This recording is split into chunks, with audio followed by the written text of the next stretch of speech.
Victor Kane had built his life so precisely that nothing surprised him anymore. From the tinted glass of his vehicle, the city unfolded in obedient lines. Streets cleared when he arrived, conversations lowered when his name surfaced, decisions made before he spoke them aloud. He had negotiated wars into silence and turned threats into history. Control was not something he chased. It was something the world adjusted to. At 42, Victor was exactly what his world required. Unreachable, composed, unburdened. He had learned early that attachment created leverage, and leverage invited loss. So he removed it. People came and went. Loyalty was enforced. Nothing personal remained close enough to matter. The car slowed unexpectedly. Not because of danger. Not because of resistance. Pedestrian signal had changed. Victor barely registered it at first. His attention was already elsewhere. Numbers, routes, names that would be settled by morning. Ordinary people stepped into the crosswalk, their lives unfolding in small, forgettable ways. Then he saw her. She emerged from the crowd without drama, walking steadily, one hand gripping the straps of a worn bag, the other holding two small hands, one on either side of her. A boy and a girl, their steps uneven but determined, their heads tilted slightly upward as if the world required their attention early. Victor's breath stopped. Isabel Cruz. The name surfaced instantly, without effort, without doubt. Years had passed, but recognition did not soften with time. Sharpened. She looked older, not weakened. Hardened by responsibility rather than regret. She did not scan the traffic. She scanned her children. Halfway across the street, something small happened. The boy stumbled. Isabel reacted without thought, shifting her body, placing herself between the twins and the waiting cars. One arm tightened, the other extended, forming a barrier so instinctive it could only come from habit. The gesture struck Victor harder than anything he had faced in years. The children lifted their faces. The resemblance was not dramatic. It didn't need to be. It lived in the angle of the boy's jaw, in the girl's eyes, steady, assessing, unafraid. The symmetry of them. Timing. For the first time since Victor Kane had built an empire from silence and fear, he did not know how to proceed. The city noise faded. Engines idled. His driver waited. Isabel guided the children forward. She did not look toward the car. She did not hesitate. She crossed the street as if the past had no claim on her present. When the light turned green, Victor remained still. He watched them disappear into the crowd, something inside him cracking open. Not loudly, not visibly, but permanently. He had everything. And in that moment, he understood exactly what it had cost him. Victor Kane returned to a house that had never asked anything of him. The gates opened before he reached them. Lights came on in rooms he would not enter. Men nodded as he passed, respectful, silent, efficient. Everything responded the way it always had. Smoothly, without friction, without demand. Inside the air was cool and still. Stone floors. High ceilings. Furniture chosen for presence, not comfort. Nothing out of place. Nothing lived in. The house felt less like shelter and more like proof. Victor removed his jacket and set it down with care. He did everything with care. Care prevented mistakes. Care kept distance intact. He poured himself a drink and held the glass without drinking, watching the liquid settle as if it might reveal something if he waited long enough. From the windows, the city spread beneath him. Lights in perfect disorder. Streets pulsing with movement he could predict and control. This was his domain. Every corner carried weight because his name existed behind it. Deals were honored because of what he would do if they weren't. Peace lasted because fear remembered him. He had built this with precision, and it had cost him nothing. Victor walked through the rooms slowly, as if seeing them for the first time. Art that impressed guests. Tables that never held meals. Hallways that echoed with footsteps but never laughter. No photos. No history. No evidence that anyone had ever stayed long enough to matter. This was what safety looked like when it was taken to its extreme. He stopped near a doorway that led nowhere important and stood there longer than necessary. His reflection stared back at him from a darkened pane of glass, tailored, composed, untouched by the world he commanded. A man who had removed every vulnerability before it could be used against him. That had been the rule. His father's voice surfaced uninvited, old and sharp. Never build a life around something that can be taken from you. Victor had obeyed. Religiously. Love had been identified as risk. Family as exposure. He had watched men fold when children were threatened. Had watched entire organizations collapse because someone believed affection made them human rather than weak.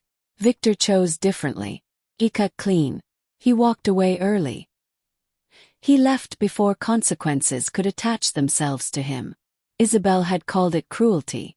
He had called it discipline. Tonight, the memory of her standing in the street refused to fade. Not her face alone, but the way she moved. The way she shielded without thinking. The way the children leaned toward her as if the world only made sense when she was between them and it. Victor closed his eyes briefly, then opened them again. He did not allow himself to sit with questions. Questions led to answers. Answers demanded action. Instead, he returned to the window. From here, the city looked obedient again. Manageable. Distant.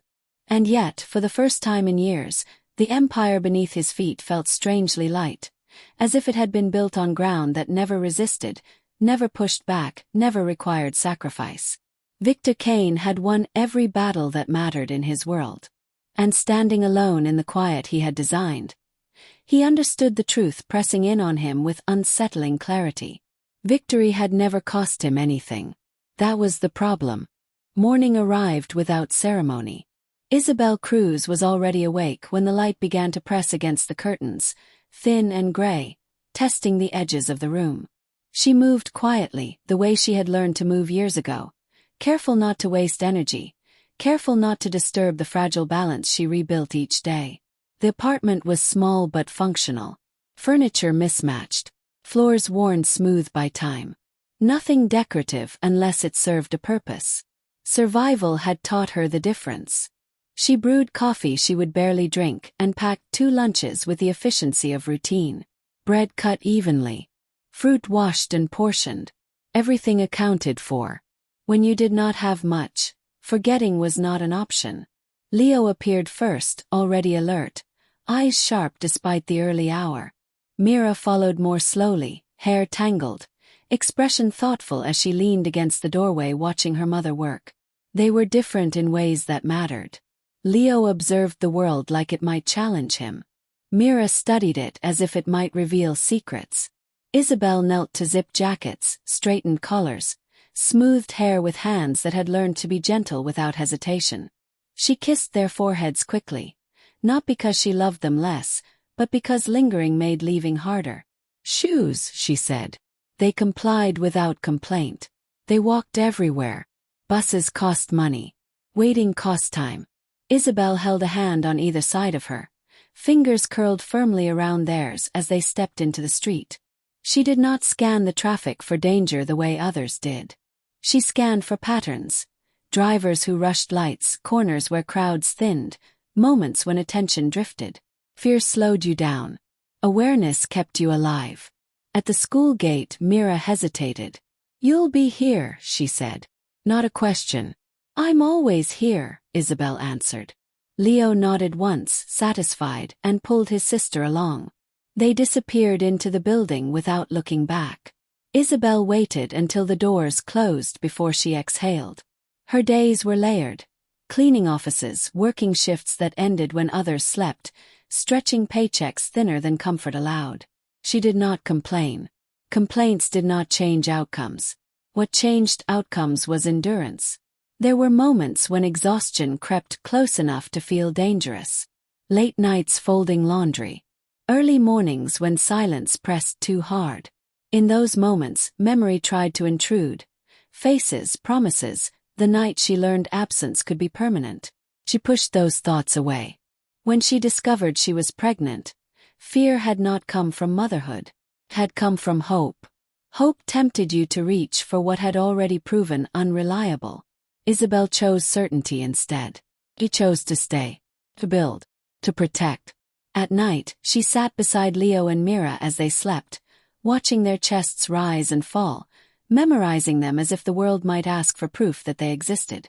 They were her reason and her responsibility, inseparable and absolute. Whatever ghosts the city carried, whatever shadows moved through streets and memories, Isabel Cruz had learned one truth the hard way. Survival was not about being saved. It was about standing between what you loved and everything that might take it away. Leo noticed things before adults realized they were visible.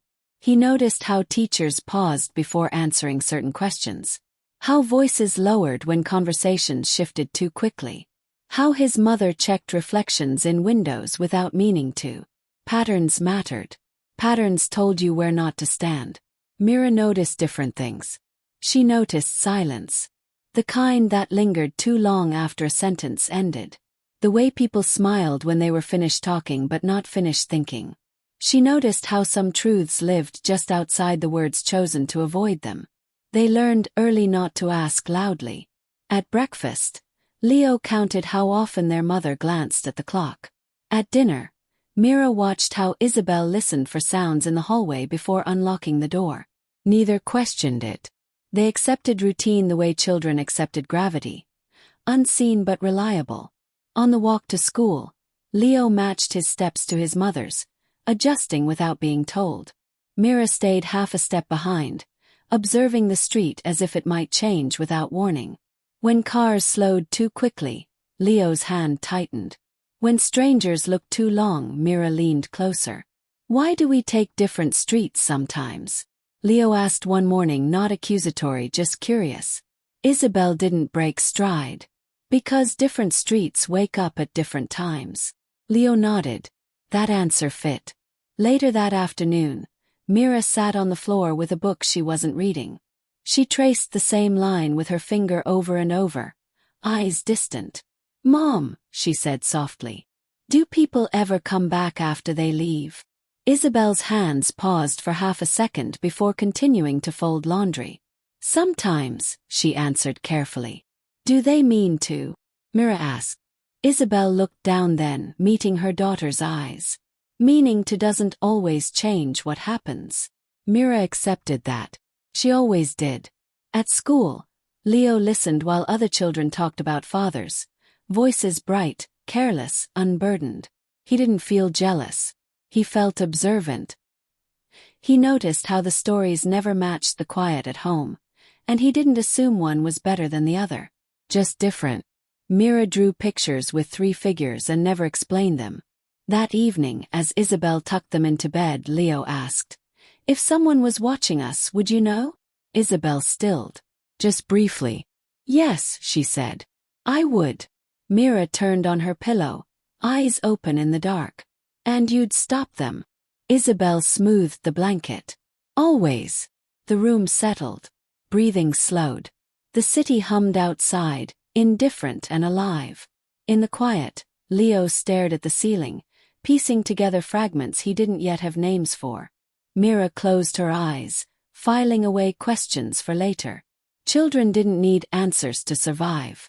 They needed to know which questions were worth keeping.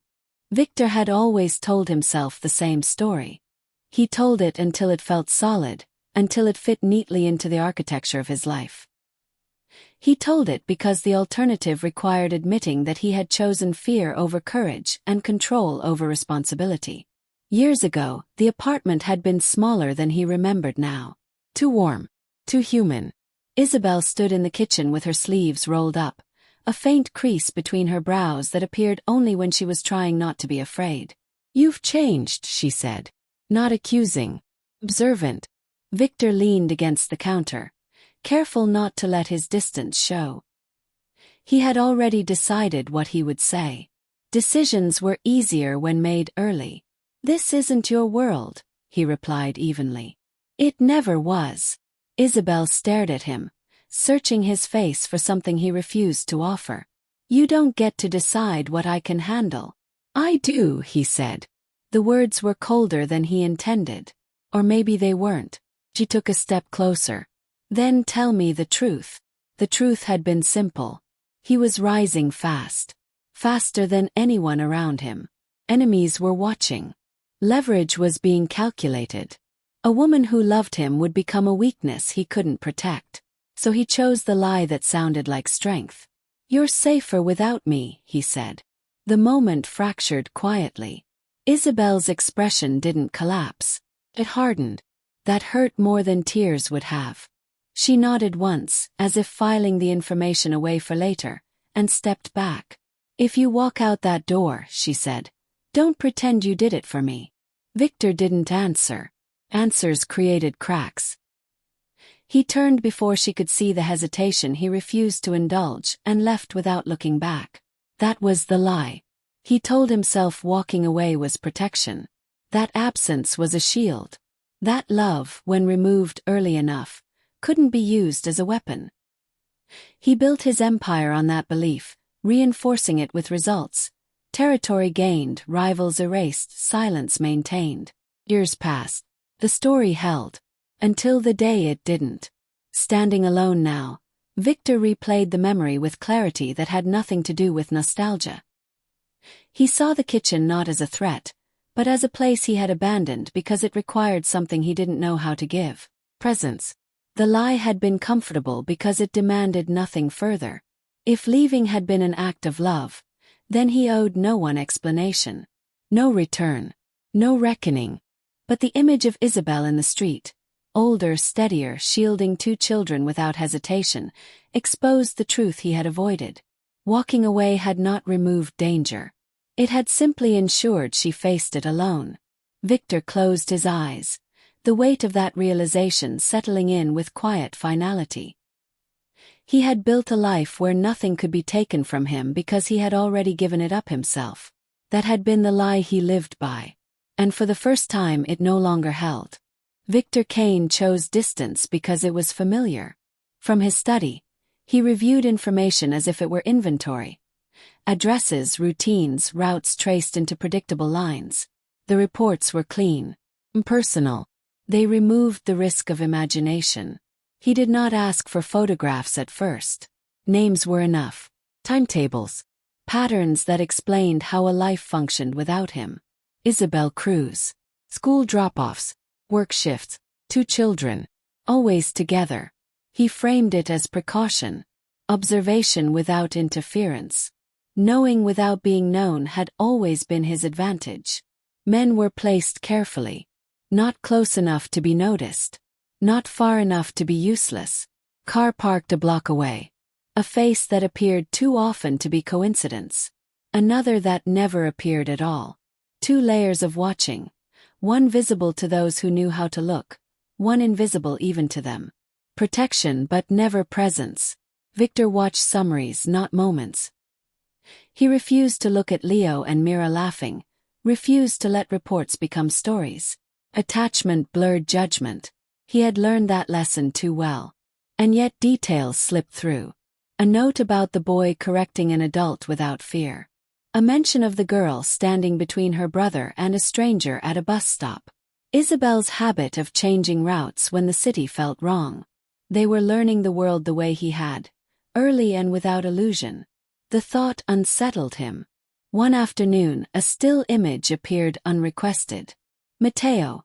No, Leo, mid-laugh on a playground, head thrown back, unguarded. Mira sat nearby, watching rather than playing, eyes sharp and assessing. Isabel stood just beyond the frame, posture relaxed but alert. Victor stared longer than he intended. He closed the image and dismissed the report. At night, he told himself this was enough. That safety did not require explanation. That protection did not need permission. He was preventing outcomes, not rewriting history.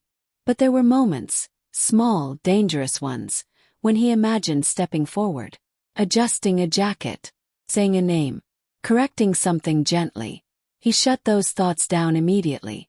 Instead, he expanded coverage, reduced exposure, ensured no one else noticed the patterns he was creating. His men followed orders without comment, though some glances lingered longer than usual. They were not used to this kind of restraint. Neither was he. Isabel felt none of it directly. That was the point. Her days continued uninterrupted. The city pressed close and moved on. If she sensed something at the edges, a pause too long, a reflection that didn't belong, she dismissed it as instinct misfiring. Instincts could lie. Children, however, noticed shifts adults ignored. Leo counted cars. Mira memorized faces. Victor received a final update just before midnight. All quiet. No threats. No deviations. He stood at the window, the city spread beneath him, and understood what made this different from every other operation he had ever ordered. This was the first time he had protected something he could not claim. And the longer he watched from the shadows, the clearer the truth became. Distance could delay consequence, but it could not erase it. This arrangement would not hold. Not because it was careless, but because eventually, watching would no longer be enough. The first signal came disguised as coincidence. A familiar name surfaced where it shouldn't have. Attached to a street Victor had no active interest in, a corner that offered no leverage, no profit. The report was brief, clinical, easy to overlook. Victor didn't. He read it again, slower this time. Increased presence. No transactions. No disputes. Just men lingering. Interest without purpose was never accidental. Victor closed the file and leaned back, fingers steepled, eyes unfocused. 4 years, his reputation had been defined by motion. Swift, decisive, unforgiving. Rivals survived by reacting quickly or not at all. Lately, however, he had been still, measured, quiet in ways that did not align with fear. Silence changed how people listened. Marco confirmed it without being asked. "They're watching patterns," he said. "Not moves. Patterns." "How patient?" Victor asked. "Patient enough to wait for a mistake." Victor nodded once. Waiting had always been his strength. But waiting without explanation invited curiosity. And curiosity sharpened into speculation. A message arrived that evening through a channel reserved for politeness between enemies. No threat. No demand. Just a dinner invitation on neutral ground. Old names signed neatly at the bottom. Victor declined without response. The next message carried no pretense. "Everyone has something to lose." He read it once and deleted it. The words weren't a warning.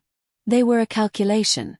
Someone had begun tallying his silences and found them interesting. Victor adjusted coverage immediately. Route shifted. Faces changed. Protection widened without closing in. Escalation would confirm suspicion. Withdrawal would invite pursuit. He chose restraint again, deliberately, knowing exactly how it would be read. His weakness. Across the city, men who watched for fractures convinced themselves they had found one. Victor Kane, once ruthless, now cautious.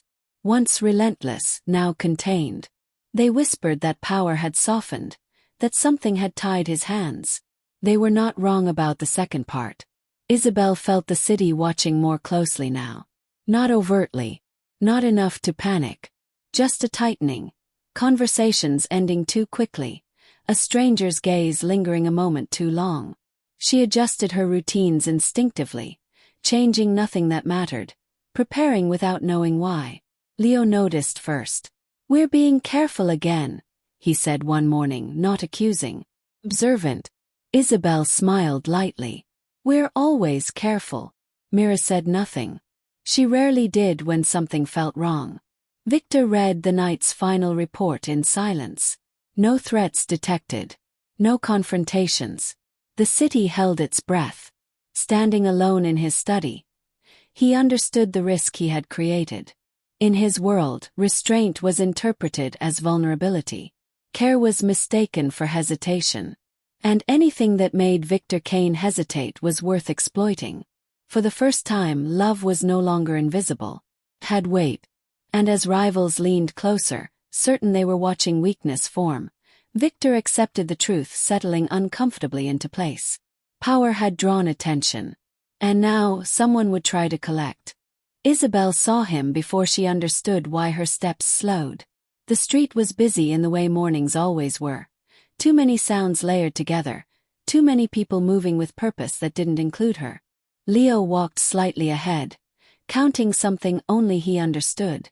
Mira stayed close, fingers brushing Isabel's sleeve as if checking that she was still there. Then the air shifted. Isabel stopped. Victor Kane stood across the street, alone, hands visible at his sides, no entourage close enough to be obvious. He looked unchanged in all the ways that mattered. Composed, still, dressed in control. Power sat on him the way silence sat in a room after a door closed. For a moment, the city narrowed to the space between them. Isabel's first instinct was not anger. It was alignment. She placed a hand on each child's shoulder, grounding them without pulling them closer. She did not turn her body to hide them. She stood where she was. Recognition passed between her and Victor without permission. "You're blocking the sidewalk," Leo said quietly, eyes flicking from Victor back to his mother. Isabel didn't look away. "We'll move in a moment." Victor spoke first, his voice even, stripped of authority. "I won't keep you." The choice mattered. She heard it. "You already have," Isabel replied. Mira studied him openly, head tilted, as if measuring something she couldn't yet name. "You look like someone who knows where things are," she said. Victor's breath caught once, quickly. "Sometimes." Isabel felt the pull of memory try to surface. Old arguments, unfinished nights, words she never received. She pressed it down. This was not a moment for history. It was a moment for boundaries. "You don't get to stand here like this means nothing," she said. Her voice was calm. "Dangerous. And you don't get to pretend it means more than it does." Victor nodded. "I'm not asking for anything." "That's good," she said. "Because I'm not offering." The children shifted, sensing the weight but not its origin. Isabel turned to them. "We're late," she said, gentle again.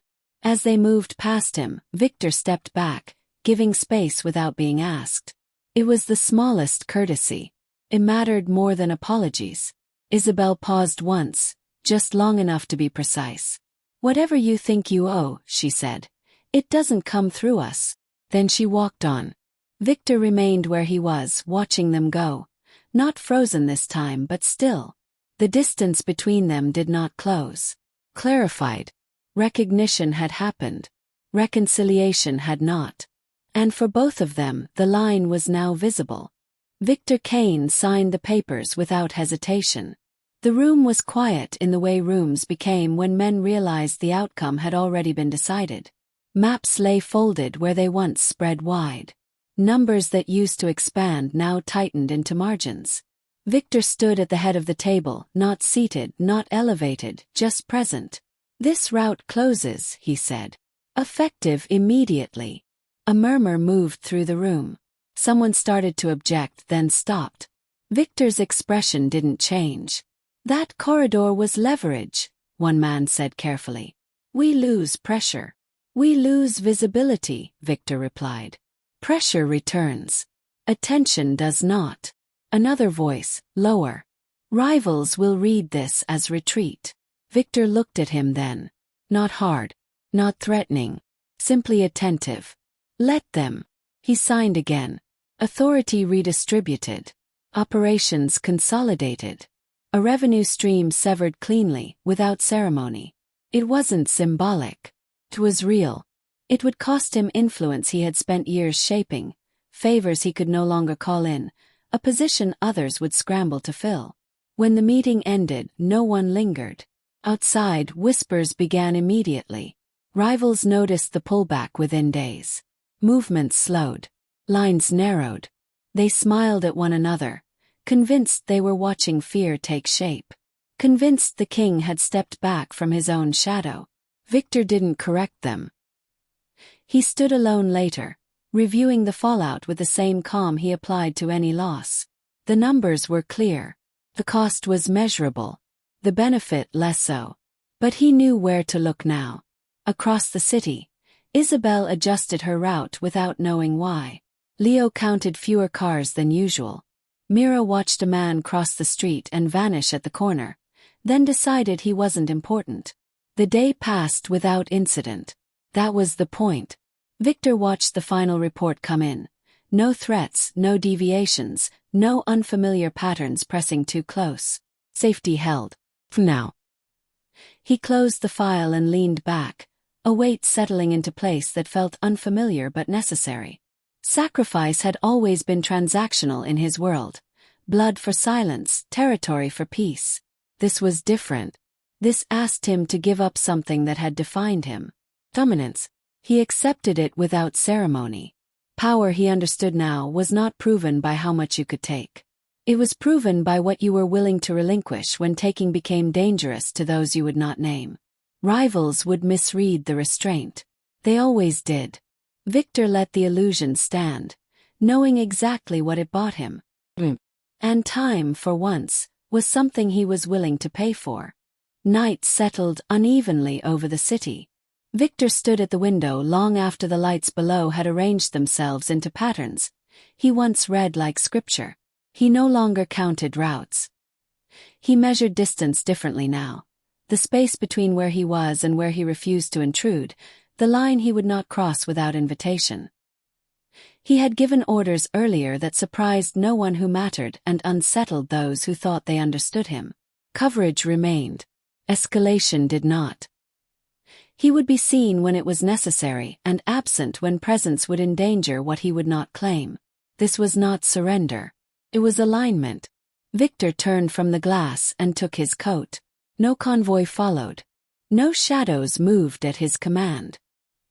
He walked the streets as a man willing to be recognized without demanding acknowledgement. The city noticed him in fragments, glances that lingered, steps that slowed, then let him pass. Across town, Isabel moved through the familiar rituals of evening. Shoes by the door. Bags set down. The quiet negotiation of homework and hunger. Leo spoke about something he had solved that day. Mira listened, then added a detail that changed the story's shape. Isabel watched them from the doorway, arms folded, measuring the day by what it had not taken from them. Later she tucked them in, smoothing blankets, pausing at the threshold longer than usual. Leo's eyes stayed open a moment after the light went out. Mira turned onto her side, already half dreaming. "Mom," Leo said softly. "Are we staying?" Isabel understood the question beneath the question. "Yes," she said. "We're staying." Outside, Victor stopped at the corner across from the building and did not cross the street. He did not look up at the windows. He stood where he could leave without being noticed and stay without being seen. Presence chosen carefully. He understood now that legacy did not announce itself. It accrued. It demanded patience, restraint, and a willingness to accept outcomes without applause. He would be here, in the margins, in the pauses, in the moments when safety required a witness rather than a claim. If Isabel never invited him closer, he would not force the future to hurry. If the children never knew his name, he would still ensure the streets learned his boundaries. Victor Kane had built an empire that answered to him. Tonight he chose something harder. He chose to remain. Not to be forgiven, not to be welcomed, but to be accountable. The cost was already paid in advance. And this time he would not disappear to avoid it.